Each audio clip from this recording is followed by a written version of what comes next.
Hey guys, I'm back. Welcome back to CrossCode. Did you know, so the last two episodes are the only two episodes that I've gotten copyrights on in this whole CrossCode series, because apparently this song gets picked up by the algorithm as being owned by its creator. So, yeah, good for him. That's okay. I don't, they let me keep the video up, and I don't monetize my videos anyway because I want to cut down on ads. Anyway, yeah, this is going to be the boss of the Wave Temple, I believe. It looks like it's a giant ectovolt. Yeah, check this guy out. Okay, so let's take a look at him. Plasma Phantom. Weak to wave. Okay. Kind of had to get back into the swing of things, because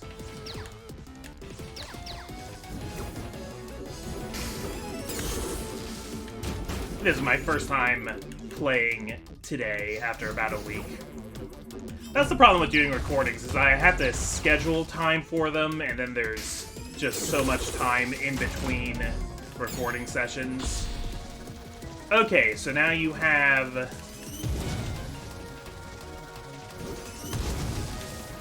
your wall. Oh, okay, so I need to make sure I hit him before he has time to heal there. Okay, so we know that phase bombs go through walls. They go through walls at the point of impact, as Magasandrus was saying it.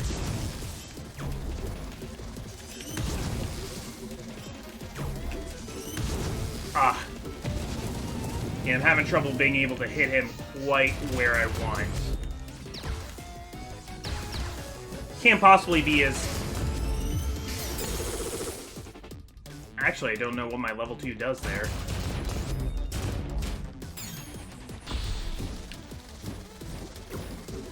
There we go. Okay, so that time I was barely even trying to aim, and I got him.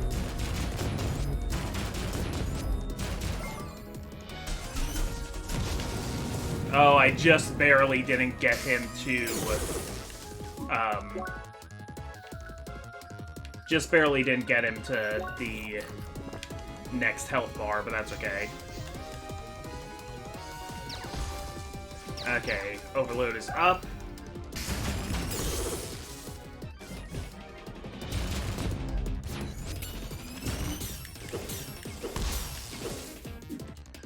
Okay, so what other boost do I want here? I guess, okay, so I got green tea going. How about... Ooh, cross counter. But, no, I think what I want, actually, is something for, Oh, shock resistance would be great. Yeah, eat some prime pistachios. I was thinking of something to, offset elemental charge.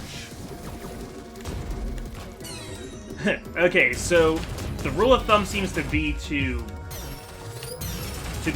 guard less, or to aim less, because I'm doing a lot better now that I'm not actually aiming at this guy. Also, he didn't cut me off when I hit past the one life bar.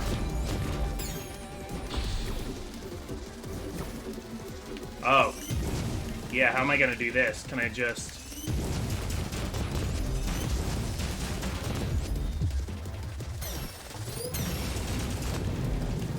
Okay. Yeah, that didn't really work.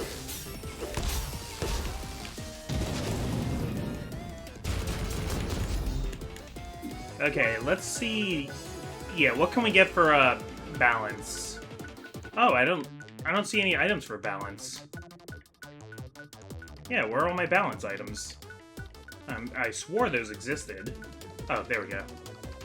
Okay, I don't want to use the biggest one right off the bat. I'll go for this wrap roll. Okay, so I got hit while I was using it, but that's okay. The item still went off, so I'm okay with losing that health.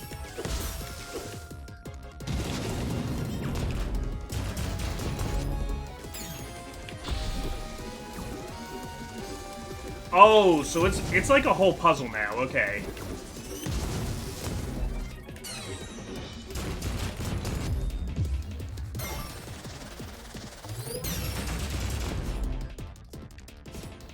Alright. Is that good enough? That was so much easier than the slime enemy. Oh my gosh. Yeah, the other temple's boss, the, like, sister boss to the sister temple, was way harder. Not complaining. Yeah, Emily got here first. Ha! I won! That final part was pretty intense, wasn't it? Darn it, last one again. Yeah, but you were first in the other temple.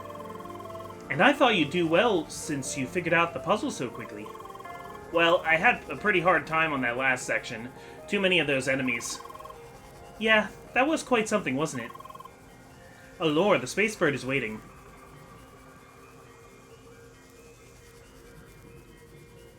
There's a funny debate 2 episodes ago about if this is the Shock Temple or the Wave Temple. A little spark can grant life to any creature of this world.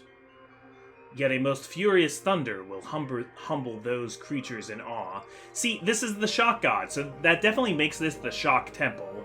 I know a lot of people would call this the Wave Temple because it's where you get the wave ability, but if it's any proof, I know this because my video got copywritten. The track that's playing in that dungeon is called Shock Temple. So there you go. Among the fiercest of lightning, you stayed persistent. With calm and calculated waves, you phased through electric discord.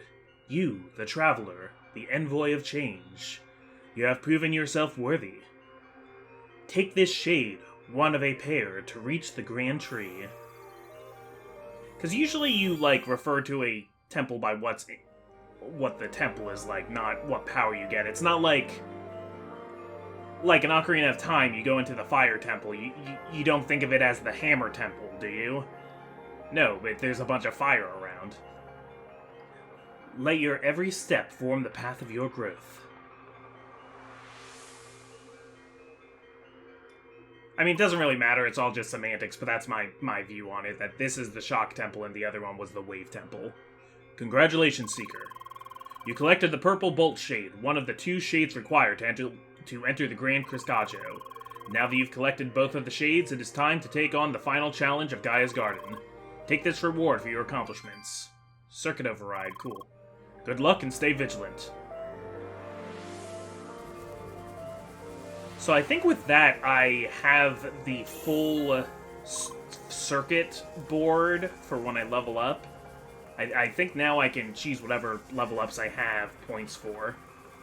And done. So that means we're finally ready for that grand something dungeon, right? Awesome. This place here is pretty nice, don't you think? I'd like to have a small look around before we continue. Sure. Though I have to admit that a huge electric stream up there makes me slightly nervous. Okay, so we're gonna start in the lower left this time, because I think lower left is always where it starts telling you the story. Quinn is the creator of storms and lightning. Her strong winds keep our world in constant motion. Her fierce thunderstorms are awe-inspiring, sparking curiosity within us. Finally, her little sparks also give life to every creature of this world. It all started when Diorbis, the ethereal god of creation, was born into the emptiness of the void. After pondering for eons in solitude, his desire for company gave birth to the gods of shape. I think this piece is at every temple.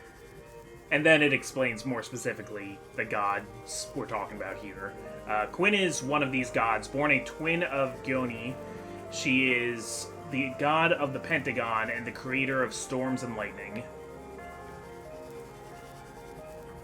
When Dioro and Diorbis witnessed the advancements of our kind, they decided to send the message of the sky wrapped in an envelope of solid rock and ice. Yeah, we talked about this before, the envelope. As he sent out the envelope, Dioro was ever so careful, only giving it the slightest nudge. After all, he didn't want his creation, the earth and mountains, to be damaged when the message arrived. So it's like they're sending a meteorite. Quinn watched the envelope fly towards us ever so slowly. She watched and watched, growing more and more impatient. She knew that DRO wanted to be careful, but if this continued, the message would never arrive in time. Quinn then remembered how our kind could withstand her most powerful thunderstorms and fierce hurricanes. She was confident that we could receive a fast-approaching message just as well. Without hesitation, Quinn reached back and gave the envelope a massive blow, launching it towards us at high speed. It is thanks to her confidence in our resilience that our kind received the message of the sky in time. Interesting. Gyoni, the creator of ever-flowing waters and twin brother of Quinn, was busy filling our planet with oceans and lakes. The water overflowing from the lakes was slowly moving down the hills into the ocean. However, the water in the oceans was almost motionless. As Quinn watched those boring, calm waters, she had an idea. She created light winds flying over the ocean, creating an abundance of dancing waves on its surface. At first, Gyoni did not like this change, as he preferred his waters calm and quiet. But as he saw creatures playing with the waves and using the winds to travel across the oceans, he reluctantly agreed to keep it. This made Quinn very enthusiastic, and so she decided to create stronger and stronger winds, making the waves go higher and higher. This led to the most fearsome storms and tidal waves, flooding vast amounts of land. Gyoni quickly interfered. Quinn understood that she made a terrible mistake. To make it up to her twin brother, she created many creatures to live deep within the waters. Oh, that's neat. Yeah, what was the other, there's another similar story about how Quinn basically created the water table, I think, because... And at first, Gyoni was, like, upset that water was, like, evaporating, but then when he saw it raining back down, he was kind of happy with it, because it actually served life on the planet a lot. It made a lot of, like, fresh vegetation grow, even away from the lakes and stuff like that. Alright, so now I can enter the Grand Cruscaggio, but I don't want to yet. What's this? What's this? What's this? The shaking in the air. Wait, something is coming from down there.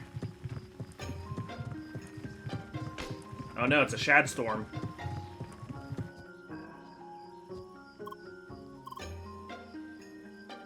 Oh no, they're blocking us off again. Oh, you have got to be kidding.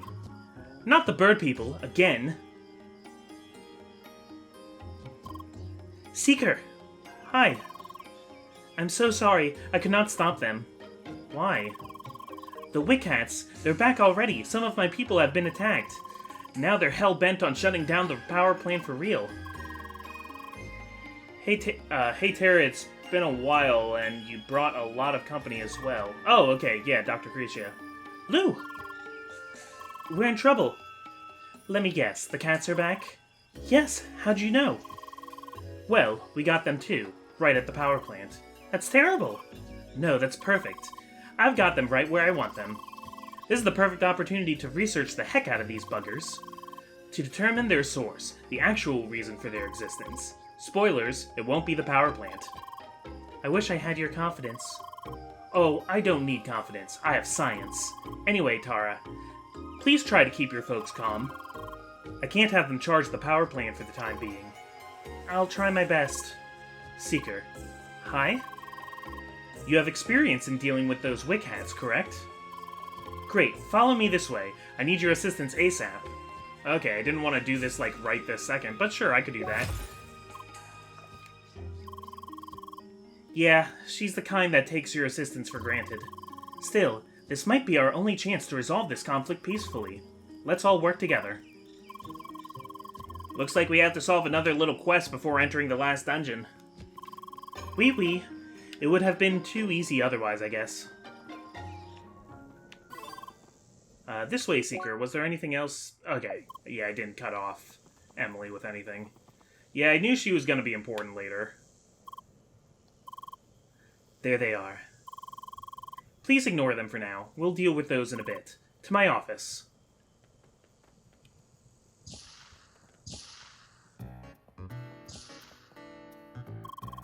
Make yourself comfortable, Seeker. This may take a while.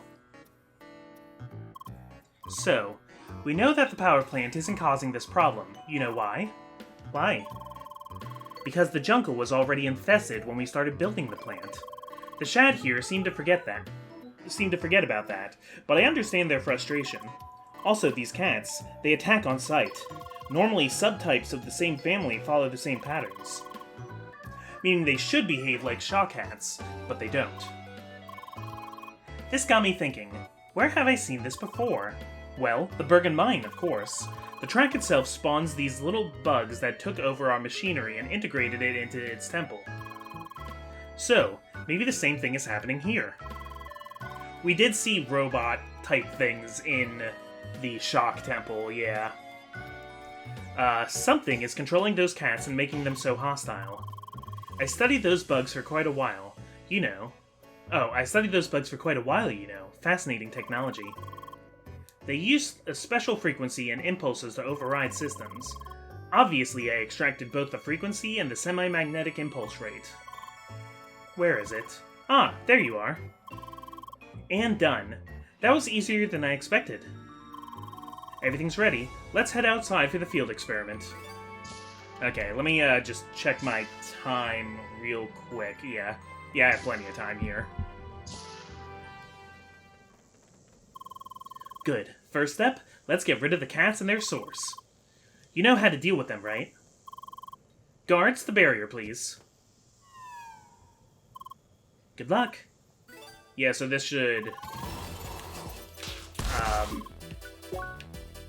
yeah, because they're weak to waves, so I should have an easier time now. We need to make sure they don't escape. Oh, they lock the barrier behind us to make sure the Wickats... the Wickats don't escape. These are Wickats, not Shock Cats.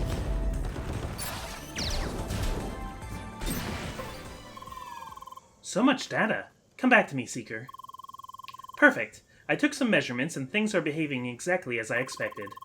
You see, you might think the Wickats and their source are already defeated, but in fact, we only scratched the surface of the problem. Next step, take this device. Alright, we got a fair device. How? I call this the Frequency and Impulse Rattler, or the FAIR. This device is able to disrupt a rather large field around you. Anything that uses the same frequency should get picked up by this device, and if my calculations are correct, you should be able to see the real source of the problem. So please, go ahead. See? I knew it. We just uncovered another hidden part of the track's working. These poles must be the true source, controlling and spawning the cats over time. Now that we can see them, we should be able to remove them. Go ahead, Seeker, but be careful. These poles are the real thing. They might behave differently. Yeah, if I scan it. EXE repair error ++.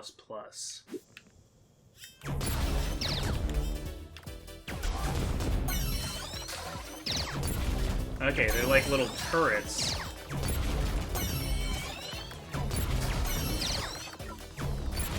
They are multiplying very fast.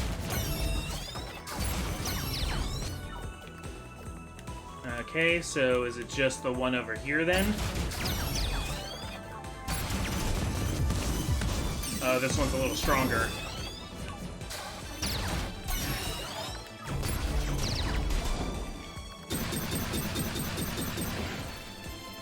Defeat the other pole at the Zivitar. Okay, looks like it's not over yet.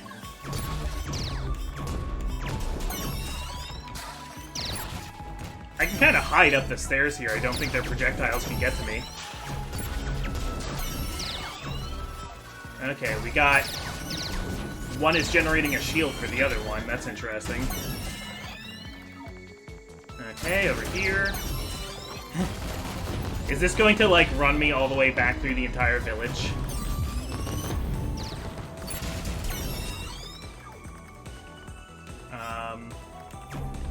What next? Okay. Yeah, I'm trying to slow down so that I don't overload. We didn't ask for this battle, or did we? Okay, Emily acting like we're starting a normal encounter. Come back here, Seeker. This was quite educational. Who would have thought that the track could hide these poles in plain sight? And it seems they form a kind of chain stretching out over a larger area. This mechanism feels somewhat familiar, though I can't put my finger on what it does exactly. I need more data, Seeker. Oh, well, you're about to get it. I hope that's not spawning, like, right in the middle of the Shad Town. That surprised even me. This pole here pointed downward, right? So this means there are more of these. Maybe they lead to a kind of route from which all these poles originated. In which case, you must find it. Please come back and report your findings once you do, okay? Great. I'll be in my office again, pondering on what we found so far. Alright, we'll follow the trail of the poles. Yeah, it's kind of interesting to me how this is a lot more nuanced in how it treats a, like, you know, the technology of the colonizers versus the traditions of the indigenous people to the area. Like, usually, you know, James Cameron's Avatar and stuff like that, Dances with Wolves, etc., would make it straight up that, like, the new people and their technology and stuff was, like, a straight up bad, and they were being uncaring, and their power plant was, like, ruining the area. But this is taking, like, a more nuanced take of, like, okay, we didn't cause the problem, but it is maybe our... it is maybe our responsibility to do something. Because the problem is the mayor of Basin Keep just, like, did not give a crap, so that only, you know, added to the hostilities with the Shad. I'm sure if he was, like, more willing to be like, okay, well, let's keep investigating, then the Elder of the Shad would be trying harder to keep, like, her people from like, invading the Grand Cruscaggio and stuff like that. But it's also true that, like, the Shad interfering is actually keeping us from fixing the problem, not stopping the problem from happening. Because what it's sort of saying is you need science to fit science. So it's kind of like both sides at fault. I definitely still tend to side with, you know, the indigenous on this end, that, like, you know, the track clearly started attacking when people from other worlds came here.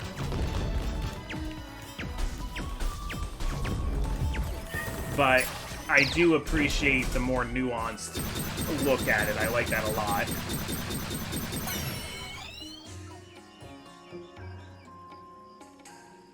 Because, yeah, like, the mayor just, like, did not care. He was just like, well, I got a city to run, so, like, obviously this isn't her. He was just like, obviously we're not doing any bad, so, like, shut the hell up. Whereas Dr. Lucretia is more like, yes, we need to do research to figure out why this is happening. No, I think it was going more in a southerly direction. So here's something I'm wondering, just in the world building of this. Because, like, everything with the because all of this is a side quest in the game Crossworlds. This is part of the fabricated story in the game. But it seems like the story of the game is inspired by the actual lore of the planet and, like, the ruins that they found here and stuff like that.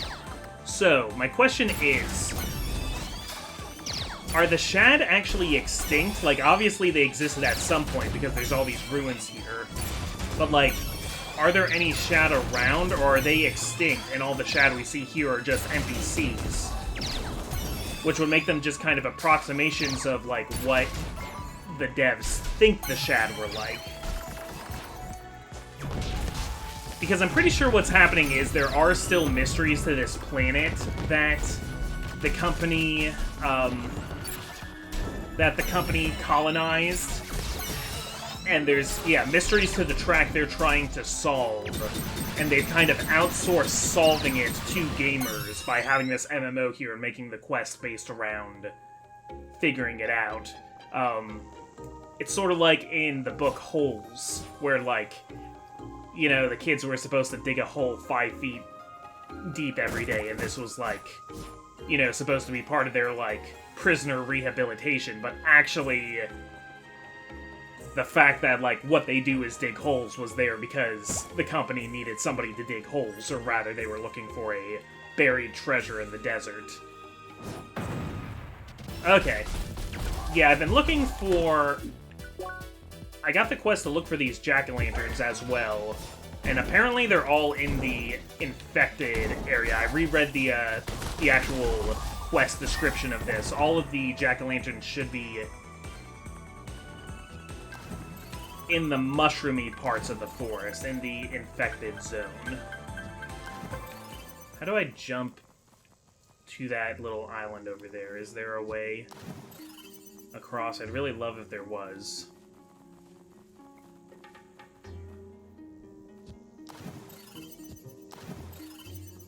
Nope, don't see it. Is there something... Is there a way I can jump up here? Maybe not. Okay, well, but I can kind of be, hitting two birds with one stone, because while I look for more of these little turret thingies, there's also a chance that the... Yeah, infected marshes.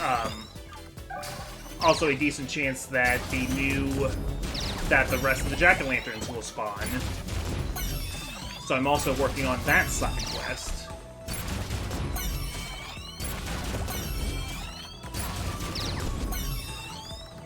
But yeah, I think the game devs were made to, like, make a story around the fact that they're trying to figure out this planet. Okay. I couldn't figure out which one was still alive.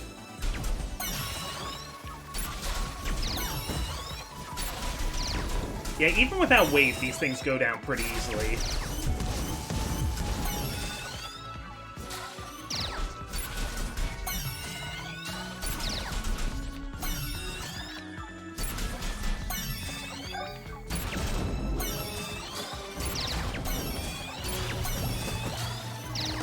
Alright.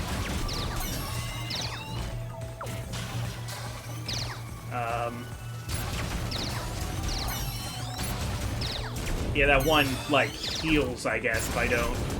Yeah, we're getting some of these, like, little towers having different abilities to, like, shield or heal each other, which is pretty interesting. Some of them summon cats.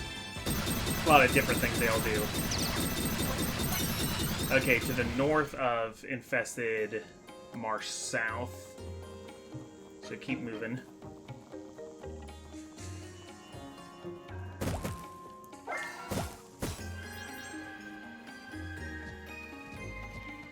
Yeah, not up here, is it?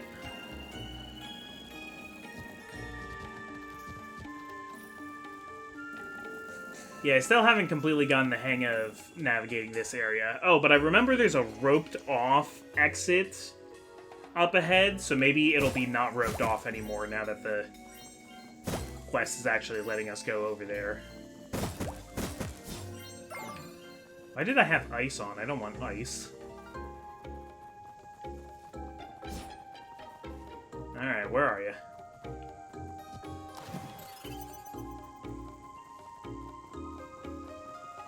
I need, like, a double jump so that I can get onto those ledges.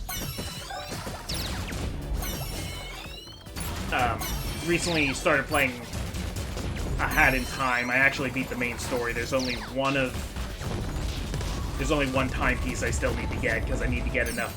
I want to get enough yarn first to get the, like, last... hat. I like it a lot, though. It's a pretty good... I have to say, I think I was a little bit overhyped for A Hat in Time, because I've, like, known about it and been wanting to play it for so long and just, like, not quite getting around to it.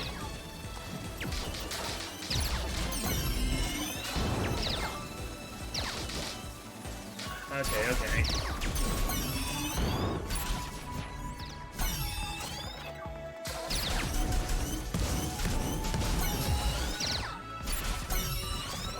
I do appreciate, though, that it's like a 3D platformer. It was like one of the first indie 3D platformers.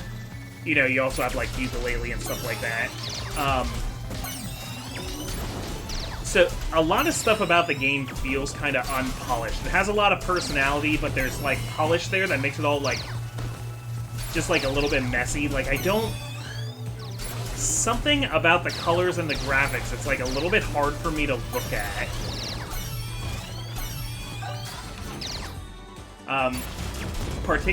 Like some places, just like the way it does like the really standout moments of like surprising, like there's like a surprise horror chapter that's like really cool, but its like way of doing that is just to like blast the player with like really saturated colors and gloom.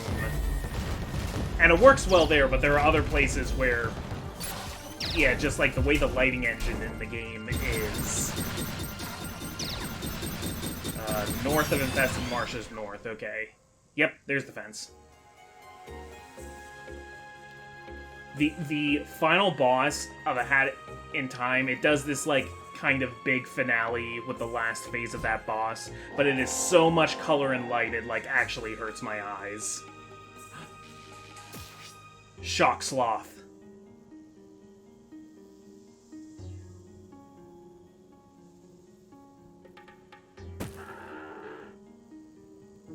Aw, he seems upset.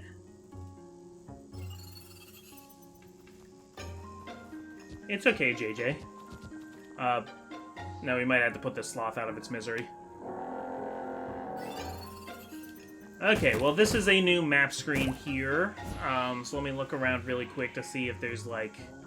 Is this how I'm supposed to get up onto the upper levels and then run back to the other places to get onto their ledges?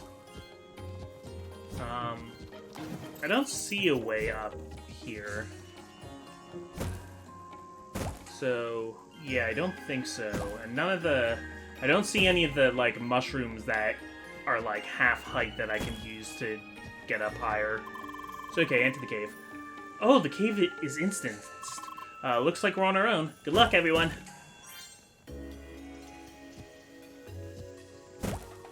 Okay, so I think I'm gonna be fighting this sloth and then ending the episode.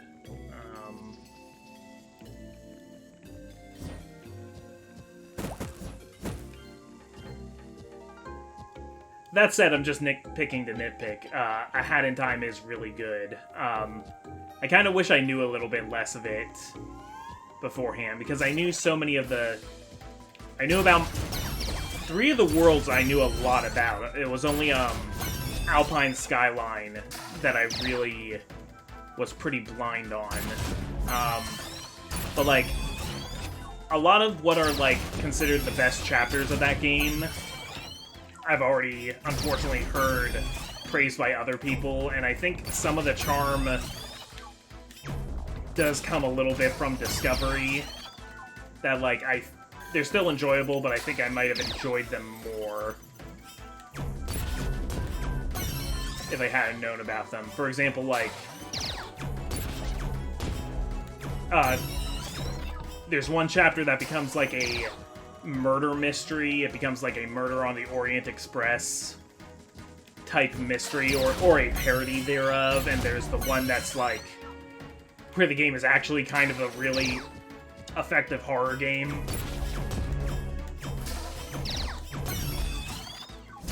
Again, because I was expecting it, I wasn't really that scared by it, and I felt bad because Patty was over. We were recording some of what we're doing for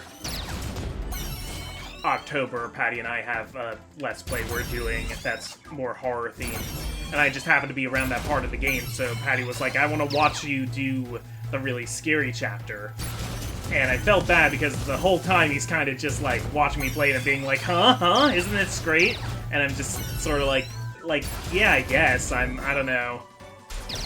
I'm not really that scared, which is good because I don't like being scared. That's kind of what's funny about me playing horror games, is that I hate them. I hate things that scare me. But, like, I was just kind of like, yeah, it's like a lot of, like, excessive, like, light and screen shake and stuff like that. But, like, I know that I can just hide under this table and be fine. Like, mechanically, I understand what's going on so well that I don't feel like I'm actually in danger. So, like, the horror is not really translating to me. So it's one of those I feel like it's good, but I'm not, like, experiencing it at its best. That's how I felt a lot during Hat in Time. But also, there's a lot of stuff that I, like, legitimately really like. That fourth world that I didn't know that much about, that's not what I meant to do.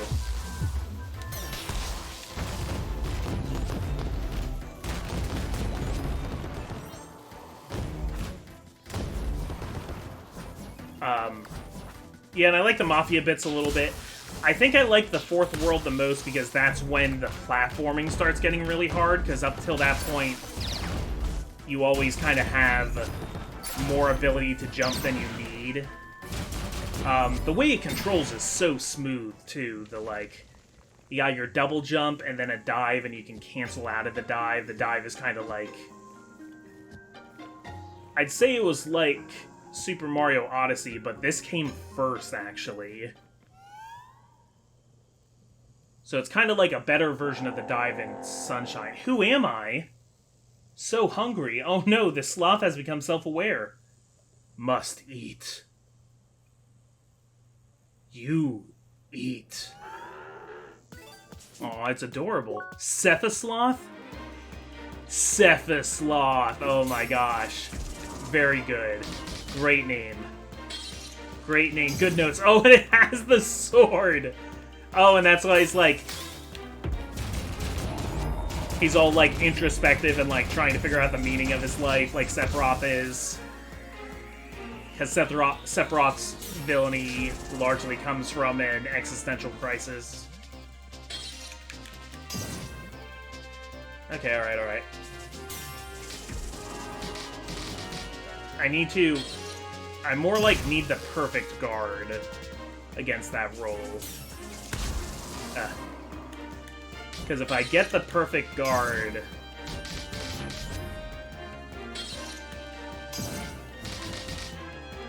If I get the perfect guard, it knocks him over. Now that I'm, like, really thinking about it, I can't do it. Okay, but I broke him, that's good. But then he went into his phase 2, so he automatically, like, got out of there. Okay, now it's putting me in a box. There we go, there's the counter. Oh, but the counter didn't, like, knock him over that time.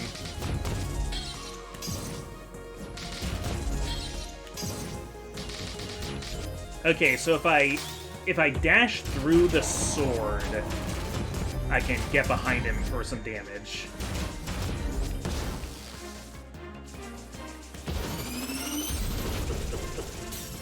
Alright. Yeah, I'm actually pin-bodying him a little bit here.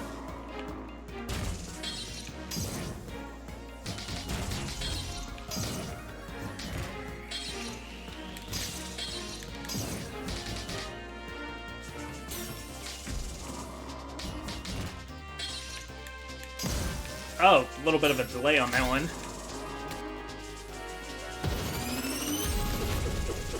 I've been shocked. I'm taking shock damage now. Okay, so let's eat something really quick. Oh man, let's try to eat something really quick.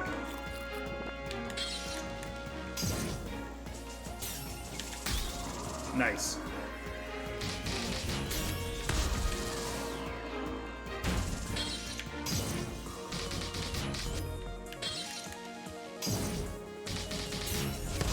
Ugh.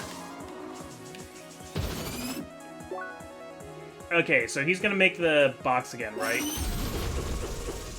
Yeah, so that gives me time to block.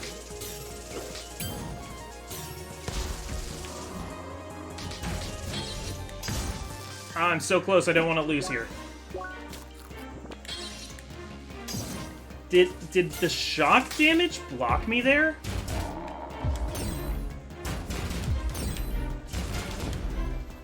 Okay, that was a close one.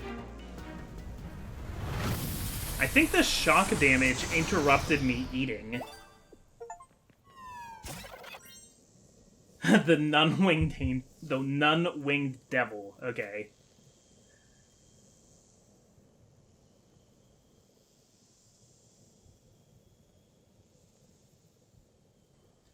Finalizing error routine.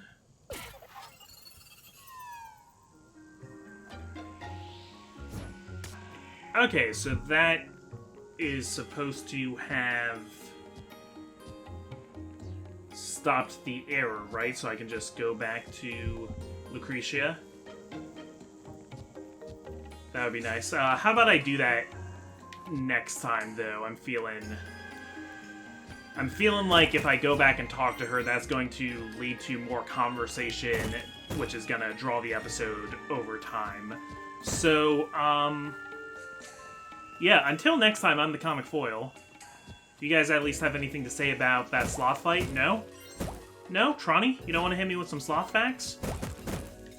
Despite me giving a pretty negative review of A Hat in Time, it's actually pretty great, and I just bought all the DLC, and I'm excited to play it. So,